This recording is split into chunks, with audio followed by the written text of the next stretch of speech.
मुझे ये शादी नहीं करनी। ये क्या नाटक है नव्या?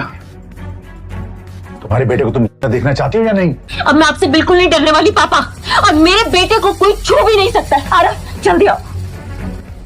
सब देख रहे हैं नव्या, लोग देख रहे हैं। पहले तो मेरे बच्चे को किडनैप किया, फिर मेरी जबरदस्ती शादी करवा रहे हो। ये बड़ी बेइज्जती, और वो भी एक औरत के लिए। Mister Sinha, the deal is of. Mister Ahluwalia, mister Ahluwalia, तेरा बाप वो तेरा मेरी जिंदगी बनाने जा रहा था। बाप नहीं हैवान है आप, जो मेरी शादी इतने गधे इंसान से करवाने जा रहे थे आप। अरे जिस बच्चे को तू अपना खून कह रही है ना, वो किसी सालत छाप गुंडे की करतूत है। आप ठीक कह रहे पापा, मुझे तो इससे अपनी सौतेली बहन कहते हुए भी शर्म आ रही है। के लिए आपने इतना अच्छा रिश्ता ढूंढा था।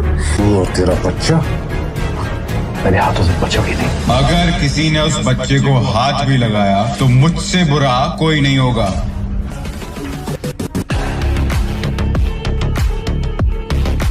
मुझे अविनाश में एक सहारा दिखता था और मैं उसके गले से लिपट गई, पर तभी मुझे जानी पहचानी सी खुशबू आई। ये उसका स्पेशल परफ्यूम है, पर जैसे मुझे इस खुशबू के बारे में याद आया, मेरे पैरों तले से जमीन ही निकल गई।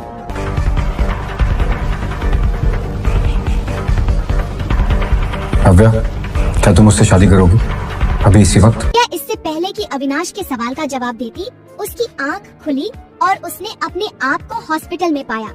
नव्या को समझ नहीं आ रहा था कि उसके साथ बीते दिनों क्या हुआ था।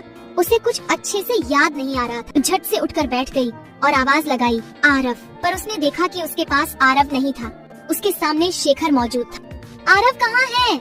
नव्या ने सबसे पहला सवाल किया। होश आ गया तुम्हें? कैसा फील हो रहा है अब? ये सुनकर नव्या को इरिटेशन हो रही थी। मैं जानती हूँ कि आपको मेरी लाइफ, मेरी हेल्थ और मेरे बेटे से कोई मतलब नहीं है, इसलिए ये दिखावा बंद करिए और बताइए कि मेरा बेटा आरव कहाँ है। मैं सच में तुम्हारी तबीयत के बारे में पूछ रहा हूँ। मेरा बेटा कहाँ है? क्या किया है आप लोगों ने उसके साथ? ये सुनकर शेखर और जोर से हंसने लगा। अरे वो हमारा ग्रैंडसन है, हम उसके साथ क्या करेंगे? अभी तो कनिका उसे बाहर लंच के लिए ले गई है, आ जाएगा वापस। कल तक तो आपको ग्रैंडसन शब्द सुनने में भी दिक्कत हो रही थी, और आज आरव आपका ग्रैंडसन हो गया। अरे शांत हो जाओ, आरव को मैं अभी के अभी वापस बुला लूंगा, लेकिन मेरी बस एक शर्त है। ये सुनकर नव्या अंदर तक हिल गई थी।